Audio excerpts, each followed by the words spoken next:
الحمد لله نحمده ونستعينه ونستغفره ونعوذ بالله من شرور انفسنا ومن سيئات اعمالنا من يهده الله فلا مضل له ومن يضلل فلا هادي له ونشهد ان لا اله الا الله وحده لا شريك له ونشهد ان محمدا عبده ورسوله وصلى الله تعالى عليه وسلم تسليما كثيرا اما بعد فقد قال الله تبارك وتعالى في القران المجيد والفرقان الحميد اعوذ بالله من الشيطان الرجيم بسم الله الرحمن الرحيم هل يستوي الذين يعلمون والذين لا يعلمون صدق الله مولانا العظيم وقال النبي صلى الله عليه وسلم خيركم من تعلم القرآن وعلمه او كما قال عليه الصلاة والسلام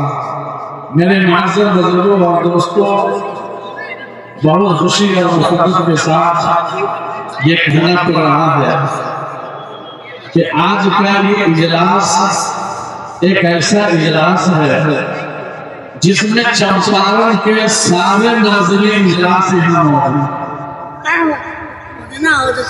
اور چمپارن کے جتنے مقررین حضرات ہیں وہ بھی یہاں موجود. تو یہ ایک تاریخی اجلاس آپ کے سامنے ہے. دوستوں ایک بات یہ اعلان کر دوں کہ حضرت مولانا صدر اعظم صاحب کے بعد آپ کے عبداللہ سالم صاحب چترویدی جو آپ کے انشاءاللہ محبوب مقرر ہے ہمارے بغل کی ہے، دیکھیں ان کا بیان ہونا ہے، لہذا آپ سے میری گزارش ہے کہ آپ کا طریقہ مقام ہے. اور ناخواں اور شمارہ حضرات بھی مکمل اسٹیج پر پیش کرتے ہیں. میرے دوستوں یہ خوشی کی بات ہے. میں زیادہ دیر آج گفتگو نہیں کروں گا کیونکہ بڑے سے بڑے شعراء اور بڑے سے بڑے علماء حضرات یہاں موجود ہیں. آپ آئے دن میری بات سنتے ہیں اور سنتے بھی رہیں گے انشاءاللہ، لیکن جو مہمان حضرات باہر سے آئے ہیں ان کا سننا بہت ہی ضروری ہے. اور دل میں امنگ بھی ہے. میں زیادہ دونوں بار آپ کہیں کہ مولانا مختصر کر دیتے تو بہتر تھا. اس لیے میرے دوستوں پہلے جو جناب دل خیرآبادی کی موجودگی میں اور مجاہد حسین حریری اور ہمارے خالد الرحمان صاحب کی موجودگی ایک شعر سنانا چاہتا ہوں.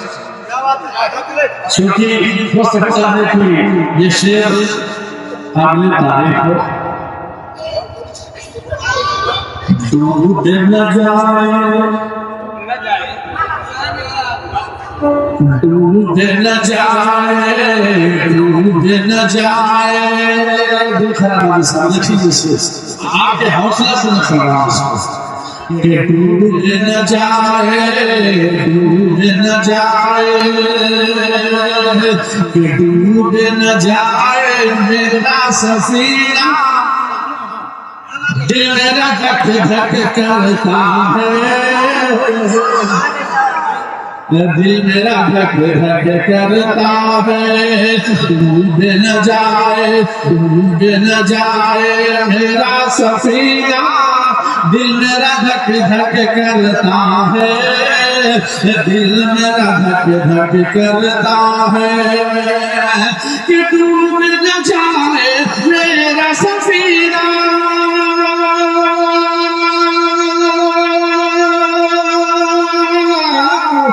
ٹوٹ نہ جائے میرا سفینہ، کہ دل میرا دھک دھک کرتا ہے. مشکل ہو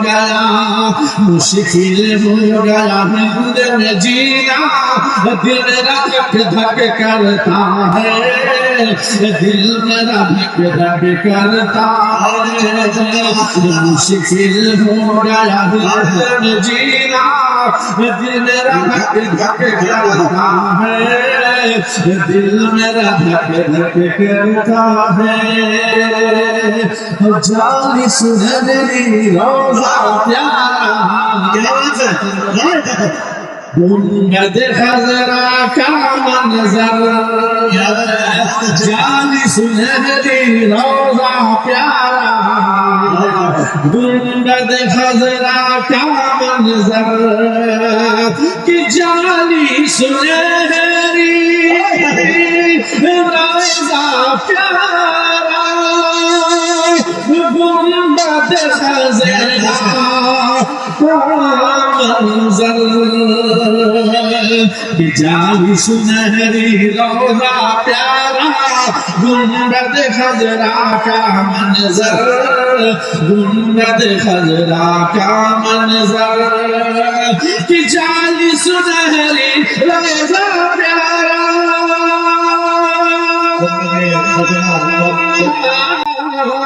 جالی سنہری روضہ پیارا گنبد خضرا کا منظر عالم کب دیکھوں گا مدینہ دل میرا دھک دھک کرتا ہے دل میرا دھک دھک کرتا ہے عالم کب دیکھوں گا مدینہ دل میرا دھک دھک کرتا ہے دل میرا دھک دھک کرتا ہے محمد صلی اللہ علیہ وسلم کیا دھڑکنوں کی رفتار بڑھائی آپ سے بات بہت رہتے ہیں پردی میں بھرے کر اس کو مختصر باتیں آپ کے سامنے رکھنے کی کوشش کروں گا اللہ رب ذوالجلال نے زمین بچھائی بچھانے کے بعد زمین کو پہاڑ سے لگا دیا فرشتوں نے پوچھا اے اللہ آخر زمین کو پہاڑ سے لگانے کی کیا ضرورت اللہ نے کہا کہ زمین سے زیادہ طاقتور میں نے پہاڑ کے اندر رکھا اس لیے میں نے زمین کو پہاڑ سے جوڑا فرشتوں نے پوچھا اے اللہ کیا اس پہاڑ سے بھی زیادہ طاقتور کسی کو بنایا اللہ نے کہا اس پہاڑ سے زیادہ طاقتور میں نے لوہا کے اندر رکھا جب لوہا پہاڑ پہ سوراخ کرتا ہے تو پہاڑ ٹوٹ کر گرنا شروع ہو جاتا ہے فرشتوں نے پوچھا اے اللہ کیا لوہا سے بھی زیادہ طاقتور کسی کو بنایا اللہ نے کہا ہاں لوہا سے زیادہ طاقتور میں نے آگ کے اندر رکھا آگ میں جب لوہا ڈال دیا جاتا ہے تو یہ پگھلنا شروع ہو جاتا ہے فرشتوں نے پوچھا اے اللہ کیا آگ سے بھی زیادہ طاقتور کسی کو بنایا اللہ نے کہا آگ سے زیادہ طاقتور میں نے پانی کے اندر رکھا پانی کا جب جھونکا چلتا ہے آگ کا پیلا در پیلا بجھنا شروع ہو جاتا ہے پھر فرشتوں نے پوچھا اے اللہ کیا پانی سے بھی زیادہ طاقتور کسی کو بنایا اللہ نے کہا پانی سے زیادہ طاقتور میں نے ہوا کے اندر رکھا ہوا کا جھونکا چلتا ہے پانی کا ریلا بجایا کرتا ہے پھر فرشتوں نے پوچھا اے اللہ کیا ہوا سے بھی زیادہ طاقتور کسی کو بنایا اللہ رب ذوالجلال کہتا ہے اے میرے فرشتوں ساری طاقتیں ایک طرف اور انسان کی طاقت ہے یہ قرآن اعلان کرتا ہے لقد خلقنا الانسان فی احسن تقویم ہم نے انسان کو بہتر سے بہتر اور اچھا سے اچھا نقشہ عطا فرمایا صورت بھی اچھی دی شکل بھی اچھی عطا فرمائی لیکن وہی رب ذوالجلال کہتا ہے لیکن میں نے انسان کو جب پیدا کیا اس انسان سے لے کر آقائے نامدار مدینہ کے تاجدار محمد مصطفیٰ صلی اللہ علیہ وسلم تک اللہ رب العزت نے جس چیز پر فوکس کیا ہے وہ بتانا چاہتا ہے آدم علیہ السلام کو اللہ نے مبعوث کیا پیدا کیا اللہ رب ذوالجلال نے اس وقت تک حضرت آدم علیہ نبی علیہ السلام کو نبی نہیں بنایا جب تک علم سے مالامال نہیں کیا اللہ تعالیٰ نے نوح علیہ السلام کو اس وقت تک علم نبوت کا تاج نہیں پہنایا جب تک علم سے مالامال نہیں کیا اللہ رب العزت نے حضرت ادریس علیہ السلام کو اس وقت تک نبی نہیں بنایا جب تک اللہ تعالیٰ نے حضرت ادریس علیہ السلام کو نبی نہیں بنایا علم سے نہیں نوازا یہاں تک کہ سرکار دو جہاں مدینہ کے تاجدار احمد مصطفیٰ محمد مصطفیٰ صلی اللہ علیہ وسلم کی تاریخ بھی بتلاتی ہے کہ جب تک اللہ تعالیٰ نے عقائد نامدار کو علم سے مالامال نہیں کیا اس وقت تک نبوت کا تاج نہیں پہنایا پتہ یہ چلا کہ ہر نبی کو پہلے علم کی ضرورت پڑی اس کے بعد نبوت کا تاج پہنایا گیا آج میرے دیکھتے اور بزرگ اگر ہم پھسل رہے ہیں اگر ہماری گمراہی آ رہی ہے تو وہاں پر ہمیں نظر کرنی پڑے گی کہ یہ خرابی آتی کہاں سے ہے۔ اللہ رب ذوالجلال نے کہا کہ سب سے پہلے تمہیں وہ دیکھنا پڑے گا کہ تم بھٹکتے کہاں سے ہو، برباد کہاں سے ہو رہے ہو، تمہاری زندگی تباہ کہاں سے ہو رہی ہے۔ تو قرآن کی آیت بتاتی ہے کہ اللہ اعلان کرتا ہے کہ کیا اندھا اور جو بینا اور نابینا دونوں ایک ہو سکتے ہیں؟ پتہ چلا کہ نہیں۔ جاہل اور عالم ایک ہو سکتے ہیں؟ پتہ چلا کہ نہیں۔ تو میرے دوستوں اور بزرگوں، اللہ رب العزت نے سب سے زیادہ علم پر چرچا کیا۔ آج یہ دارالمومنات کی تعلیم بتلا رہی ہے کہ اتنا بڑا مجمع، اتنے بڑے بڑے علماء، اتنے بڑے بڑے نخبا آج ہمارے اجلاس میں تشریف لائے ہیں۔ آج ہمیں یہ پیغام آپ کے سامنے دینا چاہتا ہوں کہ اللہ رب العزت نے علم کے دائرے میں ساری دنیا کو رکھا اور کہا کہ اگر علم ہے تو دنیا جہالت سے الگ ہے، اگر علم نہیں ہے تو جہالت میں انسان پھنس کر اپنی زندگی کو تباہ و برباد کرتا نظر آ رہا ہے۔ میرے دوستوں اور بزرگوں، یاد رکھیے، ایک نمونہ دے رہا ہوں، اللہ نے ہر چیز کا ایک انتخاب کیا۔ اللہ رب العزت نے بہت سی کتابیں نازل فرمائی، اللہ تعالیٰ نے توریت اتاری، اللہ نے زبور اتاری، اللہ رب العزت نے انجیل دی، اللہ نے قرآن اتارا۔ توریت اتار کر اللہ نے یہ کہا، اے موسیٰ یہ توریت تمہارے لیے نازل کر رہا ہوں۔ اللہ نے انجیل اتاری، کہا اے عیسیٰ یہ تجھے میں دے رہا ہوں۔ اللہ نے زبور اتاری، کہا اے داؤد یہ تجھے دے رہا ہوں۔ لیکن ذرا انداز تو دیکھو، ذرا قریب آ کر کے تو دیکھو۔ اللہ نے توریت اتاری تو کہا اے موسیٰ بڑا عبادت خان، اے موسیٰ کوہ طور پر چلو، توریت وہاں ملے گی۔ انتخاب تو اللہ نے کیا لیکن جگہ کا بھی انتخاب کر رہا ہے۔ اے موسیٰ چلو کوہ طور پر، وہاں تمہیں توریت ملے گی۔ اللہ نے داؤد اتاری، اللہ رب العزت نے وہ زبور کتاب دی، کہا اے داؤد بڑا عبادت خانے میں چلو، وہاں تمہیں زبور دی جائے گی۔ انجیل اتاری، کہا اے عیسیٰ بڑا مقام پر پہنچو، وہاں تمہیں انجیل دی جائے گی۔ اللہ رب العزت نے سرکار مدینہ سے یہ نہیں کہا اے میرے حبیب فلاں مقام پر پہنچو، وہاں قرآن دیا جائے گا، بلکہ اللہ رب العزت نے کس طرح سے نوازا۔ اللہ نے کہا اے میرے حبیب غار حرا کی کوئی قید نہیں ہے، غار سور کی کوئی قید نہیں ہے، طائف کے میدان کی قید نہیں ہے، بدر کا کوئی وقت نہیں ہے، بلکہ اللہ نے یہ کہا کہ جہاں جہاں میرا حبیب جائے گا وہاں وہاں میرا قرآن جائے گا۔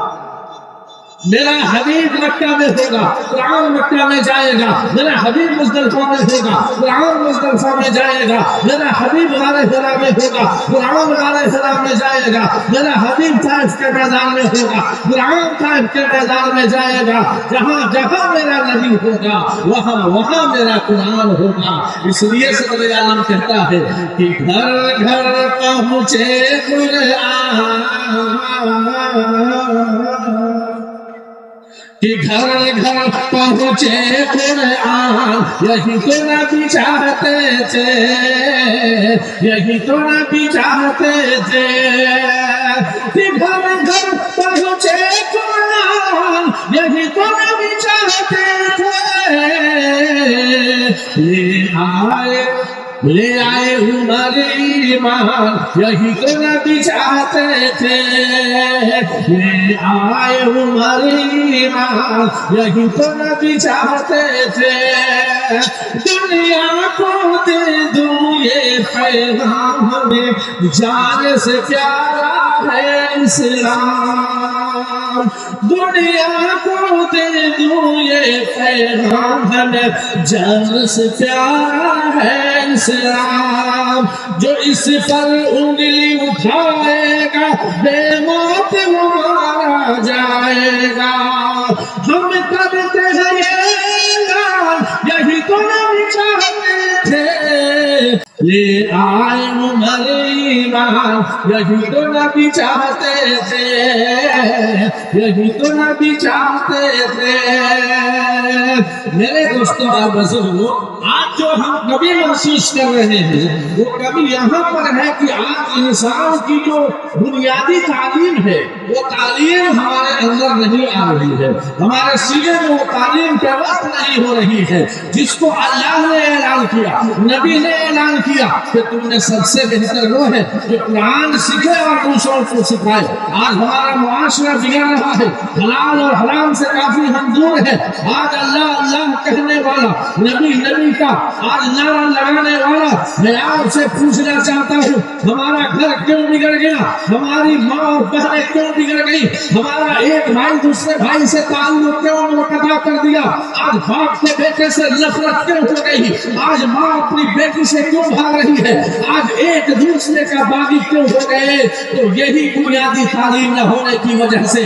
باپ نے بیٹے کو پہچاننا بند کر دیا, بیٹے نے باپ سے جھگڑا کر لیا, ماں نے بیٹی سے نفرت کر لی. اے میرے دوستو اور بزرگ, سرکار دو جہاں مدینہ کے تاجدار احمد مصطفیٰ محمد مصطفیٰ صلی اللہ علیہ وسلم نے پیغام دیا.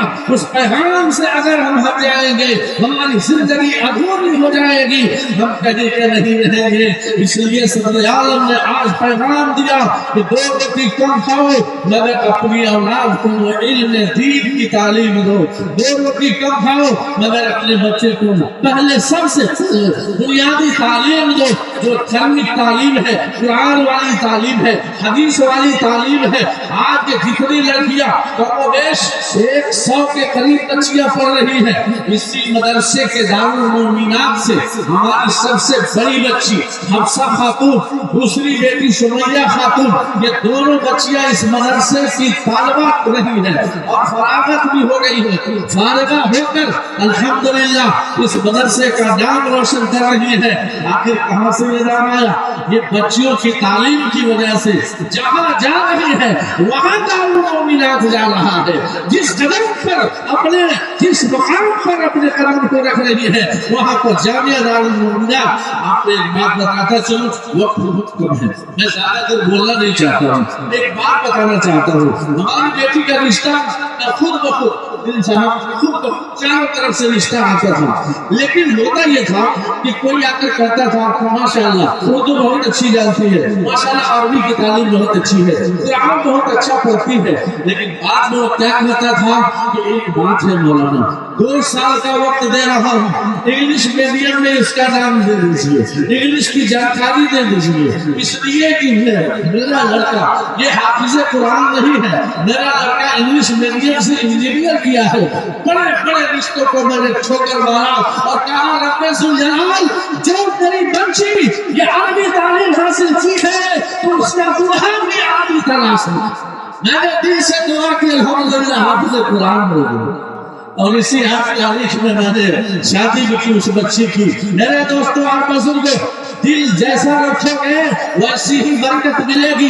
اگر نیت آپ کی صحیح ہو جائے گی اللہ اس میں برکت ڈال دے گا. لیکن آج تو ہم دیکھ رہے ہیں پیسے ہمارے پاس ہے, کاروبار بڑے بڑے ہیں, فیکٹریوں کی ہم آپ کے مالک بنے ہوئے ہیں, لیکن ہمیں یہ احساس نہیں ہے کہ اللہ رب ذوالجلال ڈالا ہے, دنیا میں بھیجا ہے تو پھر اپنے پاس بلائے گا بھی, حساب و کتاب لے گا بھی. آج اگر اس کا خیال انسان کرنے, قسم خدا کی یہ بربادی جو دیکھنے کو مل رہی ہے کہ ہماری زندگی سے نکل جائے اور انسان ہنستا کھیلتا اپنے اوقات کو وہ صرف کرے گا صرف اس وجہ سے وہ اپنا کیریکٹر نبی کے کیریکٹر سے ملا لے, اپنی صورت نبی کی صورت سے ملا لے. ہماری شکل جب نبی کی شکل سے ہو جائے گی, ہماری صورت جب نبی کی صورت سے ہو جائے گی, قسم خدا کی وہ اللہ کا نبی جناب محمد رسول اللہ وہ پشیمہ نہ ہوں گے, وہ شرمندہ نہ ہوں گے کہ پیش نبی ہونے کے لیے فرمان کہاں سے لاؤ گے, پیش نبی ہونے کے لیے فرمان کہاں سے لاؤ گے. صورت ہے لو جیسی پہچان کہاں سے لاؤ گے.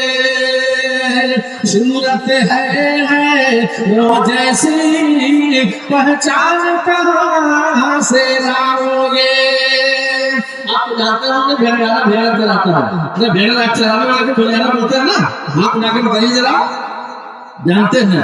نئے بچے کون جانتے ہیں, ہم لوگ پرانے ہیں ہم لوگ جانتے ہیں. بھیڑا چرانے والا چاہے وہ بیساکھ کا مہینہ ہو, جون جولائی کا مہینہ ہو, لیکن اس پہ کمبل رکھتا ہے اپنے کندھے پر. یہ اس کی پہچان ہے، اور پیر کی چپل نکال کر لاٹھی میں لٹکا کر چلتا ہے۔ لیکن کمال درجے کی بات یہ ہے وہ گھڑیہارا اپنے بچے کو ایڑ چرا چرا کر وزیر بنا دیا تھا۔ ایک بار اس نے خط لکھا کہ بادشاہ سلامت اور وزیر میرا لال، میں فلاں ٹرین سے تم سے ملنے آ رہا ہوں۔ سارے کے سارے لوگ اس چوکنے میں پڑ گئے کہ آج بادشاہ سلامت کے دربار میں اور آج وزیر کا باپ بادشاہ سے ملنے کے لیے آ رہا ہے۔ سارے کے سارے شہروں میں بجلی کے پنکھے ڈالے گئے، قالین بچھائی گئی اور خود بادشاہ کسی کرنے کے لیے آیا۔ اسٹیشن پر دیکھا سارے پیسنجرز تو چلے گئے، ابھی اس کا بات کہاں ہے پتہ نہیں چل رہا ہے۔ بادشاہ نے وزیر سے کہا کہ یہ وزیر لگتا ہے تیرا باپ یہاں نہیں آئے گا۔ وزیر نے کہا نہ یہ بادشاہ سلامت میرا باپ سب سے پیچھے نظر آ رہا ہے۔ بادشاہ نے کہا ایک تو بڈھا دکھائی دے رہا ہے، اس کے پیر کی چپل وہ لاٹھی میں لٹکی ہوئی ہے اور کندھے پر کمبل لٹکا کے رکھا ہے، شاید تم اس کی بات تو نہیں کر رہے ہو؟ ہاں وہی تو میرے ابو ہیں۔